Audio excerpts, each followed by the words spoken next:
सुप्रभातम। आप लोगों के सामने आज का विचार प्रस्तुत करने जा रहे हैं जो इस प्रकार से है। श्रद्धावान लभते ज्ञानम तत्परोसंतेन्द्रियो ज्ञानम लब्धा प्राण शांति त्रिगुणादि गच्छति। श्रद्धावान लभते ज्ञानम, इसका मतलब क्या हो गया? जिसके अंदर श्रद्धा होती है, भक्ति होती है, वही क्या प्राप्त करता है? ज्ञान को प्राप्त करता है। ये गीता का श्लोक है, गीता में दिया गया है। श्रद्धा, भगवान श्री कृष्ण ने कहा कि ज्ञान की प्राप्ति किसको होती है? जिसके अंदर समर्पण की भावना हो, जिसके अंदर क्या होती है? समर्पण की भावना होती है, उसे क्या होती है? ज्ञान की प्राप्ति होती है।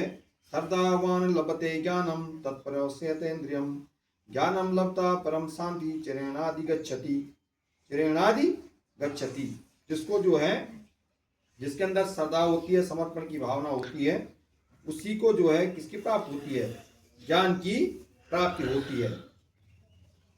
उसी को किसकी प्राप्त होती है? बल ज्ञान की प्राप्त होती है। तथा जिसकी इंद्रियां अपने बस में होती हैं, यह श्लोक जो है ना, वही व्यक्ति जो है श्रद्धावान लभते ज्ञानम तत्परोसतेन्द्रियम, जिसकी इंद्रियां जो अपने बस में होती हैं, वही व्यक्ति क्या कर सकता है? ज्ञान की प्राप्ति कर सकता है। यह श्लोक यह बताता है हमको कि ज्ञान की प्राप्ति के लिए समर्पण और संयम आवश्यक है। अगर हम ज्ञान की प्राप्ति कर रहे हैं तो हमारे अंदर समर्पण भी होना चाहिए, किसी के प्रति समर्पण भी होना चाहिए। भगवान श्री कृष्ण ने कहा है कि हम अगर ज्ञान चाहिए, हमको नॉलेज चाहिए, तो हमको समर्पण कर देना चाहिए। श्रद्धा होनी चाहिए, संयम होना चाहिए, इंद्रियां बस में होनी चाहिए, तभी हम ज्ञान की क्या कर सकते हैं? प्राप्ति कर सकते हैं। समर्पण मैंने जो भी हमारा तुम्हें देखना है पार लगाओ, उसका मतलब होता है समर्पण करना। मैंने गुरु के प्रति समर्पण, माता पिता के प्रति समर्पण। मेरा भविष्य बनेगा तो माता पिता के द्वारा बनना है, गुरु के द्वारा बनना है। एक के प्रति समर्पित हो जाओ तो निश्चित रूप से भविष्य में क्या मिलेगी? सफलता मिलेगी। उधर लिखा हुआ है दुर्जनेषु सर्पेषु सर्पेषु भरम सर्पो न दुर्जनः सर्पो दंशत्कालेन दुर्जनस्तु पदे पदे। ये चाणक्य नीति का श्लोक है और वहां के भी चाणक्य कह रहे हैं। इसमें कवि भी थे वो, अर्थशास्त्री थे, गुरु थे वो चंद्रगुप्त मौर्य के चाणक्य। वो कह रहे हैं कि दुर्जनेषु सर्पेषु वरम सर्पो न दुर्जनो। ठीक, जो दुष्ट व्यक्ति हैं, जो दुर्जन हैं, और सर्प में ज्यादा भयंकर कौन है? ज्यादा भयंकर कौन है? सर्प जो है भयंकर नहीं है, दुष्ट व्यक्ति भयंकर है। क्योंकि दुष्ट क्या करता है? बल है, सर्प तो केवल एक बार डसेगा, लेकिन जो दुर्जन व्यक्ति होता है, दुष्ट व्यक्ति होता है, वो बार बार जो है तुमको डसने का प्रयास करेगा। इसलिए हमको जो दुष्टों का साथ छोड़ देना चाहिए, दुर्जन व्यक्तियों का साथ छोड़ना चाहिए। दुष्ट किसको बोलते हैं? जिसमें कहना नहीं मानता, जिसमें कहना नहीं लगता, उसको दुष्ट कहते हैं। दुष्ट किसको बोलते? जो दूसरे को सताता है ना। दुष्ट किसको? जो झगड़ा करता है, लड़ाई करता है, वो दुष्ट है ना, जिनका कहवा नहीं लगता है। तो दुष्टों की संगत नहीं करनी चाहिए, बल्कि दुष्टों की संगत मत करो, क्योंकि तुमको जीवन में हमेशा पछताना पड़ेगा। वो बार बार तुमको परेशान करेगा। लेकिन सांप तो एक बार जो है क्या करेगा? डसता है। दुष्ट व्यक्ति क्या करता है? बार बार आपको डसेगा, परेशान करेगा। इसलिए दुष्ट से बढ़कर सांप अच्छा है। वो दुष्ट से बड़ा कौन है? सांप है ना। एक बार डसेगा, कोई बात नहीं, जहर फैलेगा, फिर उपचार हो जाएगा। लेकिन जो दुष्ट व्यक्ति है, वो अगर संगत में रहोगे तो बार बार जो है तुमको डसेगा, बार बार तुम्हारे चरित्र को जो हरण कर देगा, खत्म कर देगा, चरित्र को भी खत्म कर देगा, तुमको परेशान करेगा। दुष्ट ऐसे होते हैं, इसलिए दुष्टों की संगत नहीं करनी चाहिए। नीचे लिखा हुआ है सुरकंडा देवी का मंदिर भारत के उत्तराखंड राज्य के टिहरी गढ़वाल जिले के कानाताल गांव में स्थित भगवती का मंदिर है। सुरकंडा देवी का मंदिर भारत के उत्तराखंड राज्य के टिहरी गढ़वाल जिले के कानाताल गांव में स्थित भगवती का मंदिर है। 8 किलोमीटर जो है वहां से जाना पड़ता है उसको, दूसरी सड़क से, मुख्य राजमार्ग से 8 किलोमीटर दूर जाना पड़ता है। ठीक है ना। तो ये सुरकंडा देवी का मंदिर कहाँ पे है? टिहरी में। कहाँ पे है ये?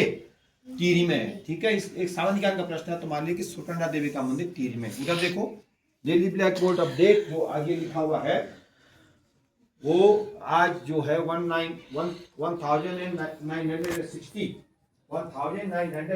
जो इंग्लिश में लिखा हो उसको इंग्लिश में पढ़ने की कोशिश करो। Daily black board update 1960, date 23 फरवरी 2026 और डे मंडे की स्पेलिंग देखो, जनवरी फरवरी मंथ की स्पेलिंग सबको आनी चाहिए क्योंकि हम डेली लिख रहे हैं बोर्ड पे, है ना। और संडे मंडे की स्पेलिंग सबको आनी चाहिए क्योंकि जो है हमेशा लिखा जा रहा है, संडे भी लिखा जा रहा है, मंडे भी लिखा जा रहा है, प्रत्येक दिन लिखा जा रहा है। और 365 दिन में से कम 220 से लेकर के 230 दिन के बीच स्कूल लगता है और एक वर्ड हम हमेशा उस पर लिखते हैं, टुडे वर्ड अंग्रेजी का, तो 230 वर्ड कम से कम तुमको याद होनी चाहिए। वो यार जो वर्ड देखो, उस दिन मैडम आई थी और मैडम ने आपको पूछा था बीआरपी मैडम कि वो क्या लिखा हुआ है, जबकि उससे पहले मतलब उसका अर्थ क्या होता है प्रार्थना में आपको बता दिया गया था कि फलाना अर्थ ही होता है। मतलब ध्यान, जब तक मैंने बोला ना, हम अगर जब तक किसी चीज पे समर्पण नहीं ध्यान देते तो हमको नहीं आएगा। परसों की बात है वो, अभी जिस दिन बीआरपी मैडम आई उस दिन उन्होंने पूछा आपको कि वहां जो बाहर बोर्ड पे लिखा हुआ है अंग्रेजी का वर्ड क्या लिखा हुआ है, लेकिन 4-5 वाले कोई नहीं बता पाया, है ना। इसलिए ध्यान दो, मूवमेंट मतलब क्षण, उसकी स्पेलिंग भी याद होनी चाहिए और जो है उसका अर्थ भी याद होना। मूवमेंट में होता है क्षण, क्षणों, ठीक है। उधर थॉट लिखा हुआ है, सफलता का कोई छोटा रास्ता नहीं होता, यह सिर्फ कड़ी मेहनत और निरंतरता से मिलती है। शॉर्टकट नहीं होता सफलता में कि नहीं मैं केवल कितना पढ़ूंगा बस हो गया।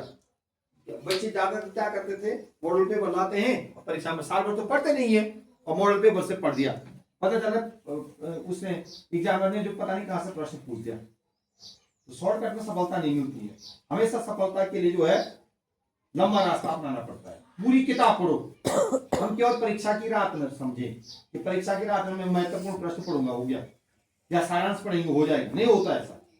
कहीं से एक बार सपुस्तकीय परीक्षा प्रणाली हुई थी, उसमें बच्चे फेल हुए, क्यों पढ़ा तो था नहीं। सपुस्तकीय परीक्षा प्रणाली का मतलब क्या होता है, सपुस्तकीय परीक्षा प्रणाली का मतलब ये होता है कि किताब खोल करके परीक्षा देना, प्रश्न पत्र तुम्हारे हाथ में है और किताब खोल कर क्या देना, परीक्षा देना। तो हम तब तक पास नहीं हो, वो वहां उस समय बच्चे फेल हुए। जिस बच्चे ने किताब पूरी पढ़ी होगी उसके प्रश्न का उत्तर ढूंढा होगा फट करके कि फलाने प्रश्न पर यही प्रश्न इसका उत्तर। जिसे पढ़ाई नहीं होगा तुम उसके बाद किताबें दे दो, वो ढूंढ ही नहीं पाएंगे उस प्रश्न उत्तर। समझ में आ गई बात। इसलिए हमेशा मेहनत करो, लगन से पढ़ो, समर्पण के भाव से पढ़ो, निश्चित रूप से सफलता मिलेगी। आगे देखो, आज का जो विचार वो है टुडे जीके, हॉकी का जादूगर मेजर ध्यानचंद को कहा जाता है। हॉकी हमारा राष्ट्रीय खेल भी है हॉकी, और उनको हॉकी का जादूगर कहा जाता है। आज जयंती है सरदार अजीत सिंह, सुप्रसिद्ध राष्ट्रभक्त हुए हैं, क्रांतिकारी हुए हैं। 23 फरवरी सन 1881 को जो उनका जन्म हुआ था, उनकी जयंती पे उनको सब नमन करते हुए श्रद्धा सुमन अर्पित करते हैं। आज